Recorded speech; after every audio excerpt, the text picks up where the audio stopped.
Welcome to Menopause, Marriage and Motherhood, a podcast that's all about changing the way we view midlife and bringing the conversation about menopause out into the open. Each week we share stories, experiences and inspiration. We talk to experts on how to best navigate this time of life and find out how other people have not only survived but thrived through this time. I'm your host, Karen O'Connor. Hello and welcome. I'm here today with Jacquie Olliver. Jacquie is the founder of the Psychosexual Alignment method and creator of the Inner Vaginal Flush Technique, as well as being a published author who renews relationships by solving mental, emotional and sexual issues for men, women, couples. Her unique views on sexual function, human psychology and emotions are heralded as having the potential to change the universal perspective on health and relationships. So welcome, Jacquie. Thank you, Karen. Did that kind of sum it up, what we're going to talk about? Well, yeah, I did. Very well. So, first of all, give me a little bit of background on yourself. And also, can you just tell me exactly what, when you finish, just tell me exactly what psychosexual alignment is, please. That's a good place to start. All right. So psychosexual alignment is aligning your body's mental, emotional, and sexual processes so you can connect with confidence.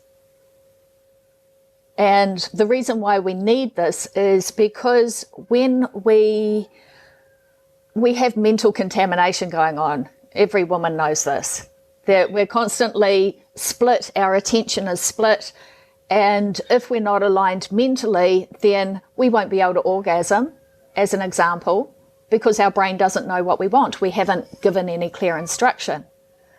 On the emotional side of things, we don't have a sex education relevant to actually engaging sexually with another person. So there's a lot of confusion and guesswork involved, which leads to a huge amount of anxiety. And if you're focused on anxious thoughts and will it work, won't it work, is my partner going to last long enough, am I going to reach an orgasm, you're going to trigger stress hormones. And from your brain's perspective, it prioritizes stress and survival issues over everything else.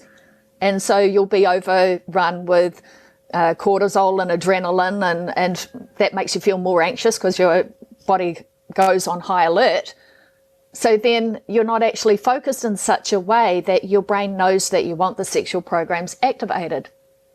Hence, you also need to understand how to drive your body sexually. So it has the mental component, the emotional component, and the physical component. And when you align all three of them with the right information and techniques, you can have a superbly fantastic, enjoyable sex life regardless of your age. It's really interesting as you say in that, because it's something that I've never even considered before, apart from, when I'm having sex and I start sort of going off and going, oh, I hope one of the kids doesn't come in, or what is it I've got to do next? And then I have to bring my focus back on what I'm doing, but this isn't something that I've even considered talking about at school, because, or in any kind of education class. It's not something that I'd even considered talking about. And that's really interesting in and of itself, that we consider sex education to be the actual, this is what happens and this is how you get pregnant. That's it. That's basically sex education. It's none of the actual.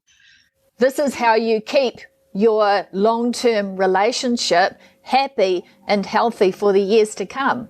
If parents were looking at it from this perspective, they're like, oh my gosh, of course they obviously need this. It's an absolute no-brainer. But we don't have this sort of insightful knowledge, and so there's a lot of, as I mentioned, confusion and guesswork involved. So what do teens do? They actually become more promiscuous because they're trying to figure things out. And they want to know that they've got it right at the time they meet someone they really love, they really care for, and they want to be in a long-term relationship with. They want to know that they're going to succeed, especially young men. Absolutely, especially because a male will take on that caring role, that dominant role, that natural leader role. You can't change thousands of years of evolution. That's the male focus. And if he can't last long enough, and it's most people think that premature ejaculation, kind of goes hand in hand. Well, it actually kind of does through masturbation with boys. So they train themselves to ejaculate early because masturbation is something that they shouldn't be doing or they feel ashamed about. And so they try to release pressure just as fast as possible. But they unwittingly train their body to fast release, full stop, from now on. And so they get into a long-term relationship if they can, because as soon as they have sex with their partner's like, oh my gosh, what? What's going on here? Are you just thinking about yourself? You seem to be being completely selfish here. Why are you ejaculating so soon? And yet from the male perspective, he's horrified that that happens. And just to give an illustration of the age groups, I'll give you two illustrations, one with premature ejaculation. I had an 18-year-old who came to me some years ago, and he had a premature ejaculation problem. And he had actually asked his father, he says, Dad, this is really embarrassing. I've got this problem. It's called premature ejaculation. I ejaculate too early. What can I do about it? And you know what his father said? He said, oh, son, I'm so sorry. You probably got it from me. I've had it my entire life. There's nothing you can do about it. So luckily the son didn't listen to his father, contacted me. I gave him the right knowledge and the technique that he required so that he could not just last longer, but truly be able to enjoy sex as an adult and have a mutually satisfying sex life with a partner instead of a long-term anxiety problem. And then he went back to his father and he said, oh, here's Jackie's number. You need to get yourself sorted, Dad, really. So that was one example. Now, another 18-year-old was referred to me by a counsellor. So he had had a lot of issues through school, from marijuana use to drinking to just feeling out of sorts. So his parents had put him in therapy after the marijuana, and they had said to him, well, you just can't have this anymore. And so he said, well, you're taking away from me the only thing that makes me feel like I want to live. And his parents were completely horrified.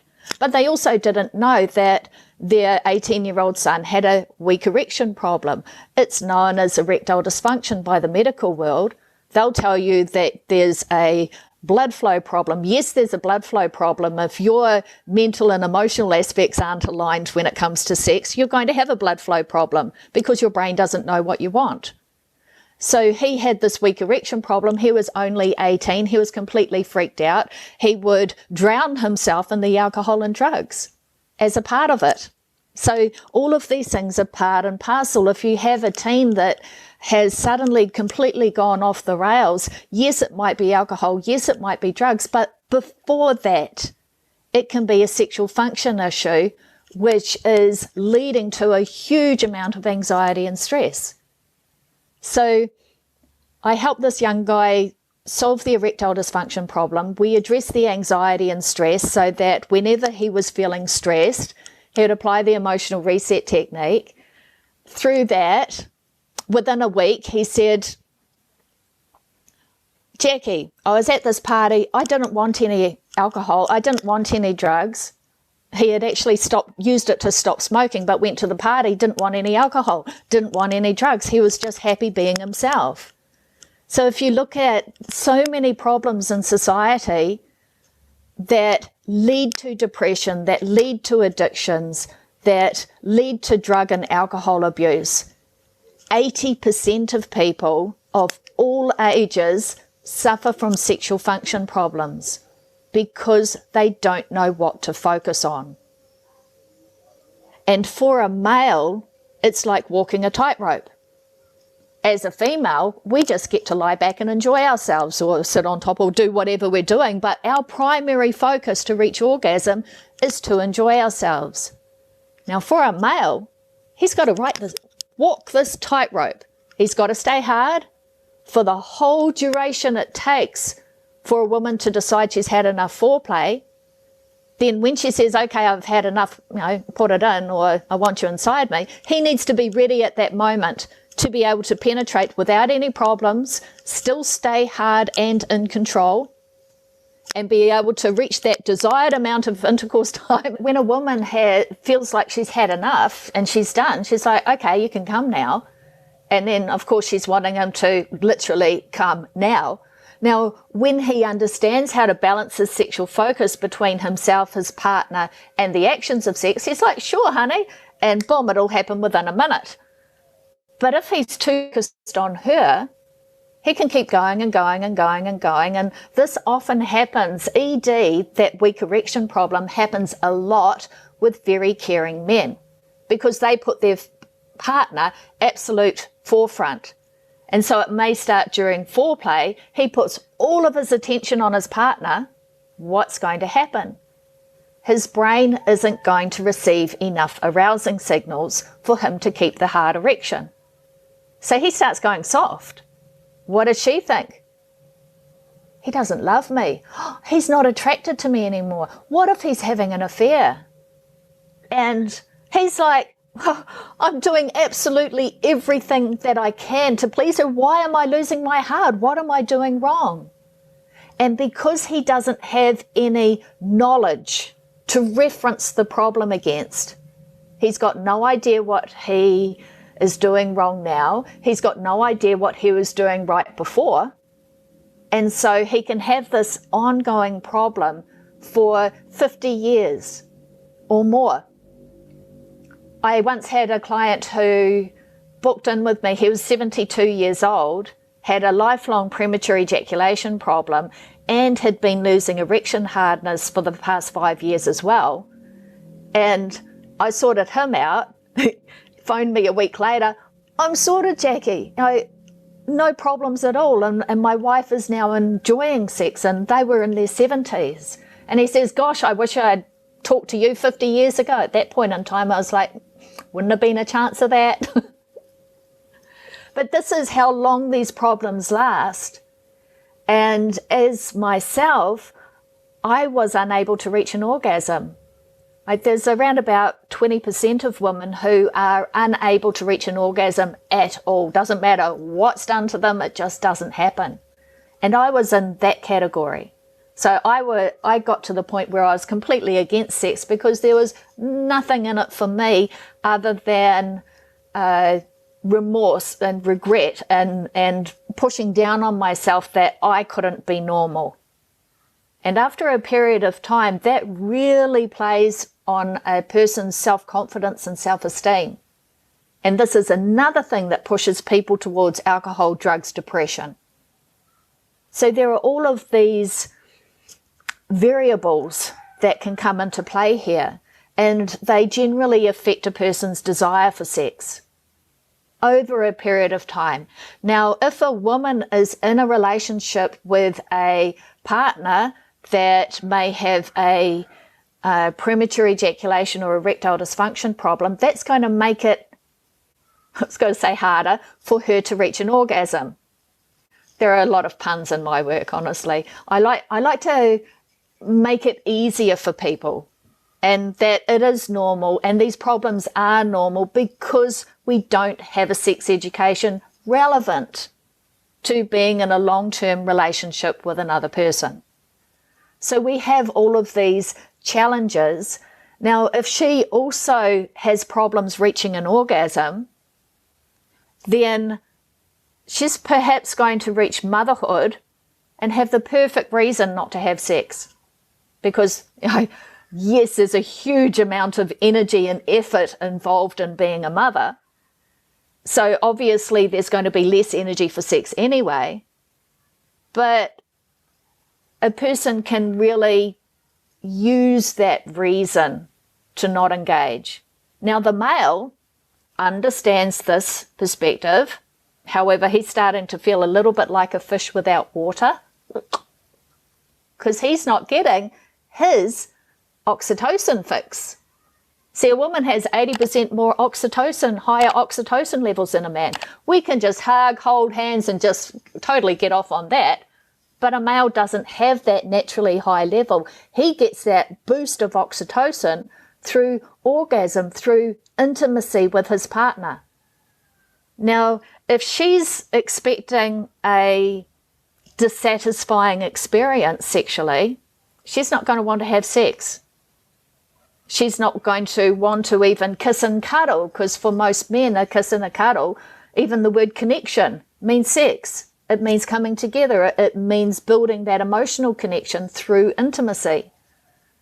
But the more problems there are, the more variables there are that are contributing, the less a partner wants to have sex. And it can simply be no sexual function problems at all, but a partner's had a porn sex education. Hard and fast, constant change of position. There is no time to get in the zone. Remember that the female hasn't had a sex education relevant to engaging sexually. So her mind is all over the place to start with. She may be feeling a little bit disconnected because she thinks he's thinking about his porn technique. So she's feeling emotionally disconnected as well. So she's just not there at all. And because she's not there at all, she doesn't know how to engage the orgasm program in her brain. Every person has an orgasm program, but we distract ourselves from it. So once you understand how to balance your sexual focus between yourself, your partner, and the actions of sex, so the actions generate awareness of sensations. And you need to balance your focus between your awareness of the sensations and the actions. You can't focus on both at the same time, because that's like texting and driving. You go off the road, you just lose control, because your brain cannot focus on two things simultaneously, two conscious tasks simultaneously. You switch between the two. Now, if you have no confidence in what you're supposed to be switching between, or if this happens, what to switch your focus to, what's going to happen? You're going to trigger the stress response in your brain. So the emotion, the mental, is going to go out of alignment, which is going to distract the sexual programs in your brain, so the physical side of things. So really, it's all about balancing our focus between ourselves, our partner, and the actions of sex. And when you do that correctly, sex becomes like a dance, a very beautiful and amazing dance where you're just feeling more and more connected, and your partner is leading you around the dance floor. So leading you and bringing you into this more delicious awareness of sensation, or this more amazing feeling of connection. Because when you deal with the distractions, they don't contaminate your focus anymore. And so you're able to reach that deeper level of connection. It comes to the point where menopause doesn't become men on pause. It just becomes, a shift going on within the body, but still wanting, oh gosh, here we go again, still wanting to come together to actually unite as a couple in a sexual way, because you know how to deal with the inner vaginal dryness that comes with it. I've got to find another way of saying that instead of that comes with. So that just comes with the state of perimenopause and that part of a woman's life. It's interesting that you're saying all that, because the oxytocin thing, the male levels of oxytocin, if I'd known that 25 years ago, that would have made a massive difference for me. I mean, John had his moments of I'd be cooking in the kitchen or doing something like focusing. We got 4 kids, like mealtime is a major preparation thing. And John would come up behind me and he'd be grabbing me and be just like, get off, just get right now is not the best time, darling. But I couldn't understand when we had physical contact, but he needed sex so much more than I did. I just couldn't understand that at all. But that makes sense. And I think that knowing that about the oxytocin would have made a big difference for me personally.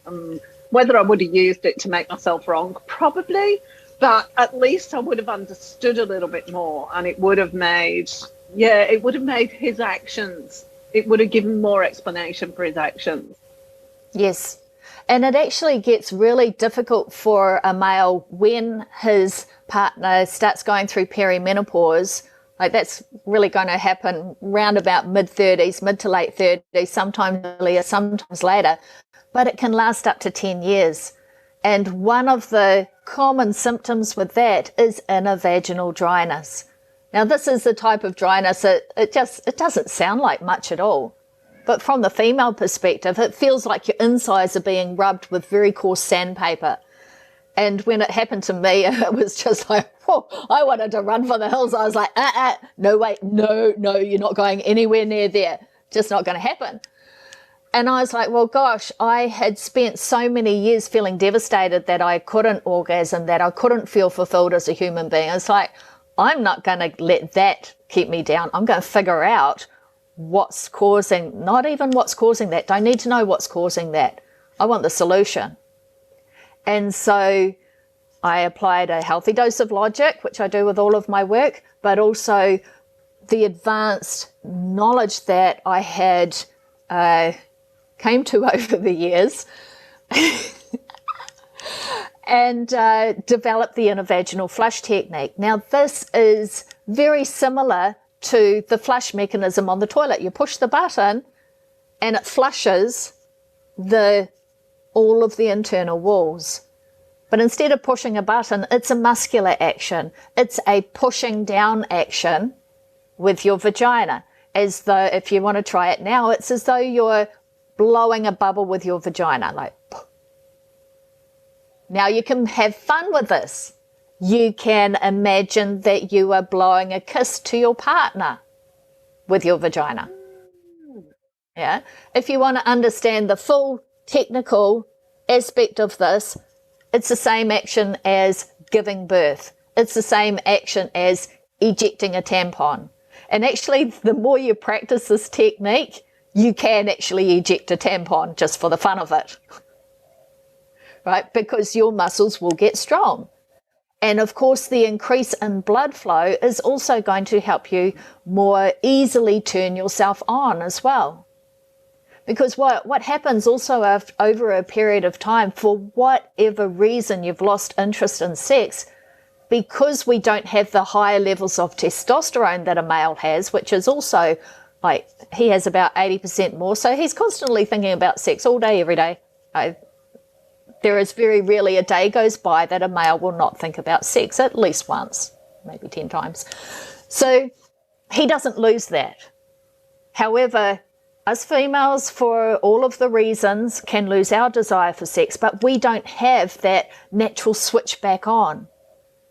So, and this is one of the other reasons why women can lose interest in sex after having children, because all of their focus has become completely centered on the children. The children are just dominating her focus.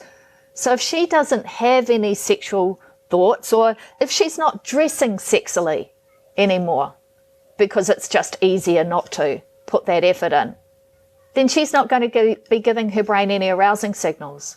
Her libido is not just going to magically switch back on by itself. It doesn't work that way. Our brain doesn't work that way. We need to adjust our focus. So we can do this by wearing sexy lingerie, wearing clothes that look nice on us and make us feel attractive. The big thing for women, if we're not feeling attractive, do we want to have sex? No. So what's really interesting is that understanding men are always turned on for sex, ready to go. Now, if he has a partner who loses interest in sex for a period of time and then suddenly switches back on, suddenly decides, actually, I'm one half of the partnership here. My partner didn't sign up for a celibate relationship. I've got to do something about it. You've also got to understand, well, if he hasn't been having regular sex, that in itself can cause some performance anxiety. So he may initially have some early ejaculation or weak erection problems. Now, this comes back to the fact that there is no sex education relevant to being an adult. So when they have a problem, they don't know what they're doing wrong, what they're doing differently. They're just trying to pick up on what they thought they were doing before. But if they get the balance out of sync, the wrong balance between themselves, their partner, and the actions of sex, they can have a lifelong problem from that moment. Or worse, they can catapult from one end of the arousal scale to the other and cause both problems because they don't know what's the ideal balance of focusing on my partner or focusing on myself. So here's a tip for if you do have a libido problem from your partner's perspective. You might not think you have a libido problem, but if you're not having sex, you have a relationship problem in the making. And your partner won't be anywhere near as close to you as you want him to be because you're holding him out here because he's not having the oxytocin to help him meet you there. So a relationship is about meeting each other halfway. If you don't want to have sex, you want to look at the reasons why you don't want to have sex. Are you arguing? Are you focused on the not so pleasing attributes of your partner? That's a good one. That always works. You just got to look at aligning your focus. You've got your mental alignment, your emotional alignment. What goes on mentally throws everything else out. If we're in our head, we're dead. If stay in our head when we've had an argument, our relationship can be dead because it will just ruminate about everything connected over the entire duration of the time that we have been with that partner. And that's going to kill our libido. So, to consciously switch your libido back on, I want you to imagine that you're making a fist with your vagina. Right? So you make a fist. Right? So you contract those muscles, the pelvic floor muscles, as though you're making a fist. Now relax. Now start doing it fast. Flex, relax, flex, relax, flex, relax, flex, relax, flex, relax. Now just sit with that. Feel the blood flow go. Big surge into there. Now if you start dressing up yourself. So you dress up yourself, you make your hair nice, you do your makeup, you do all of these things for you because it makes you feel good as a person. Of course, it's going to have a follow-on effect for your relationship. If you think about when we get into a relationship, we present the absolute perfect side of ourselves. And guess what? That's what the other person thinks they're getting into a relationship with. And then there's only a certain amount of time, usually we're well and truly after 2 years completely given up on it. Oh, right, that's the honeymoon period. The honeymoon period is us keeping up our A game. For that period of time where we focus on the best in our partner, we focus on being our best, we don't dress like a slob, we're not a slob around the house, we clean up after ourselves, we're caring, we're loving, we're agreeable. That's what keeps a relationship happy and alive and thriving. If we start noticing those annoyances, the more we notice it, the bigger it gets and the bigger it gets and the bigger it gets, and boom, there goes our libido gone. And we don't have that testosterone to switch it back on. In the meantime, the male is just like, yeah, okay, so she's had the kids, they're teenagers now. Yes, there's a lot of work in ferrying them around. Oh, really? Menopause? Wonder how long menopause lasts for. Oh, well, that's usually about 10 years, up to about 10 years. And then if she's got the inner vaginal dryness as well, which the medical will tell you, well, you've got to keep doing HRT, you've got to do the therapies, you've got to put this inside there. But you don't. You just need to consciously align the mental, the emotional, and the sexual. The mental, the emotional, which controls the physical. And from there, with the right actions, with the right techniques, the right knowledge, you can just tweak your focus. So you're balancing it between yourself and the actions required to keep yourself turned on, the actions required that will lead you to an orgasm without any problems quite easily because you're able to focus. From the male perspective, it's the actions which enable him to stay hard and in control. the actions which help him to feel aligned and with raised levels of oxytocin, because when there aren't any sexual function problems, it takes away the impediments to connecting on that deeper level. You actually want to connect because you know how important it is to sustain your relationship. I hear from so many men who just don't know what to do with themselves because their partner has reached a certain age and just doesn't want to have sex anymore and seems happy about it. And then the female will contact me. It's like, well, I don't have any problems. I feel free. I feel so liberated. It's like, yes, but you married. And in the choice of taking a partner as your husband, you made a commitment to the relationship. This sex aspect, this is what he needs. And it's not about getting his rocks off. It's about helping him build that deeper level of connection within himself so he feels aligned as a man, so that he can then put his focus and his energy on pleasing his woman. But if he's not getting that sexual fulfillment, he doesn't have that drive to engage on an emotional level with his partner to really deepen that connection. He just doesn't have the motivation. It's just not there because he's feeling the stress hormones. When cortisol is high, oxytocin's low. More stress, less oxytocin, less feelings of connection, less dopamine, less desire to connect. Our bodies have the greatest chemical lab on the planet.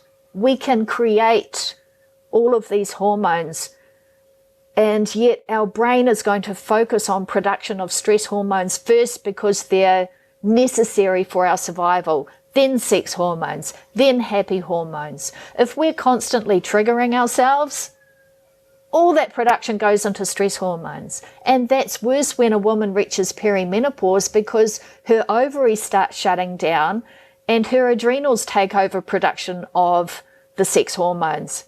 But the adrenals are going to prioritize stress hormones first.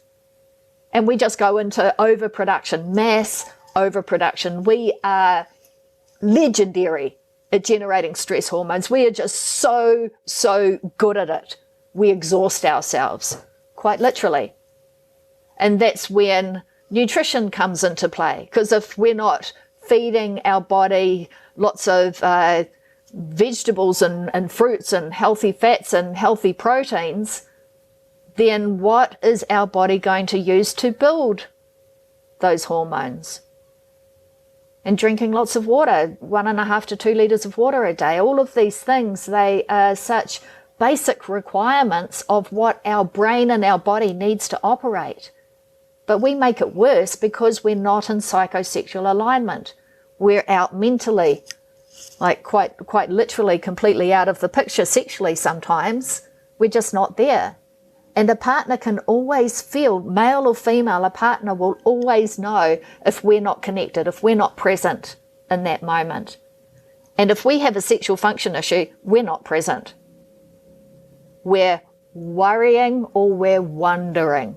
Is this an orgasm? This might be an orgasm.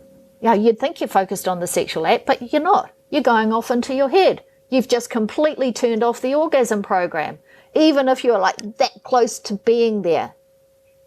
But once you know how to align your sexual focus, you can recognize these steps.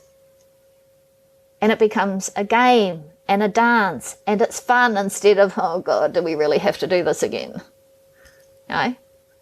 We just want to move past that because sex is meant to be fun.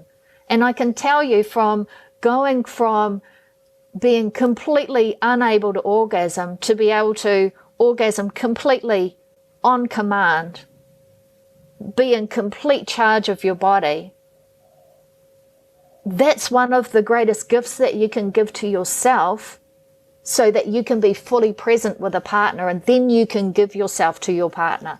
Before then, you're really only touching on the depth of connection that you can experience. So tell me, because we're going to have to wrap it up now, which is a shame because I've still got lots of things to ask. Tell me how people can get in touch with you and what you can provide for people as well, apart from the counselling, because I know you got other things, which is why I asked that question.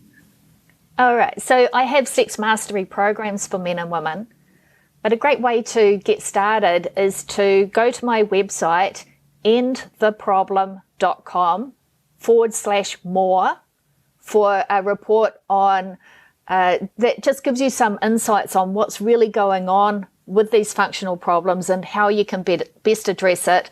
And there are links to the website from there. The other is my 7-day reawakening to pleasure protocol. So this is for women. It's a 7 days where you're going to completely switch your libido and your desire for sex back on really easily and in a very fun way without even touching yourself not touching down there for 7 days. But I'll tell you, at the end of the 7 days, you'll be absolutely itching to do that. But anyway, so this is endtheproblem.com/pleasure. And that's the best way to get started through the website. You can also arrange a complimentary 20-minute strategy session so we discuss your best way forward. But honestly, I have absolute total confidence that my unique insights and knowledge will set you up sexually for life. And if you've got a teenager who you want to succeed in life and you want them to be happy, then you need these programs. All of this information is on the webpage as well. So if you didn't catch it, it'll be on the bottom of the video, or if you listen on audio, it'll be on the webpage and you can connect with Jacquie through there. Thank you so much. That was really intense and eye-opening, and we didn't even cover how you got to do what you're doing because there was too many. Yeah, I kind of realised that right at the end. Yeah. Well, what's really interesting is that as a parent, unless you can explain to your child how to go right through the programs for sex, so for a woman, for a female, it's to get turned on, stay turned on, then reach an orgasm. For a male, it's to get hard, stay hard and in control, and then ejaculate. Now, if you cannot explain step by step how to control their movement along the sexual arousal scale, then you're not the best educator for that, because any information given in the wrong order can potentially set them up with a lifelong sexual function problem. And this is why it is just absolutely crucial to get the right knowledge and understanding and to direct them to the programs where they will learn step by step, where that education is complete. Take it as your role as a parent to educate them on ethics and morals and boundaries and to help them grow as an individual so that they can take a level of integrity and care into their relationships.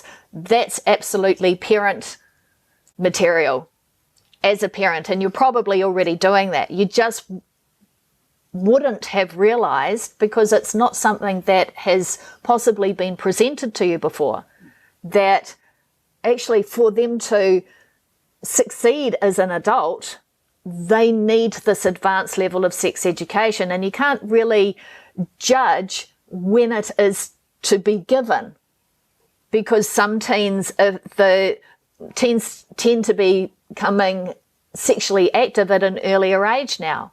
So if they encounter problems the first time they have sex, and quite often when we encounter problems, it's the first time we have sex, and that's going to set up worry and concern and stress and that whole horrible cycle and treadmill to be on for life until they understand what they're doing wrong, how to resolve that anxiety in a moment's notice, and then how to correct their focus in the moment.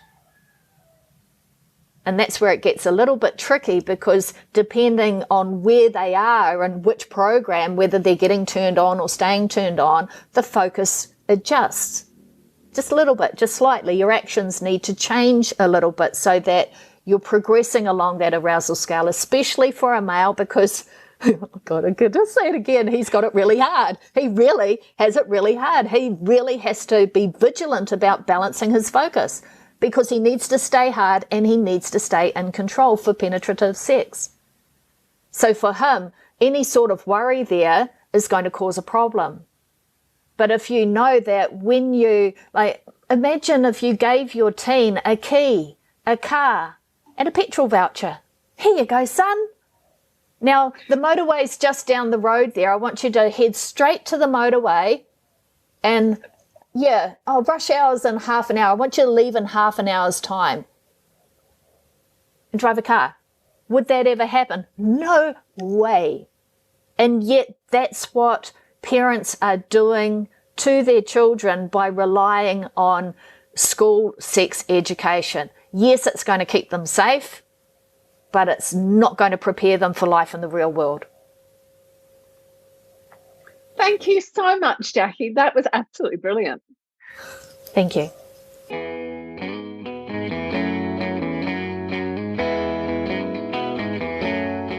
Thanks for joining us this week on Menopause, Marriage and Motherhood.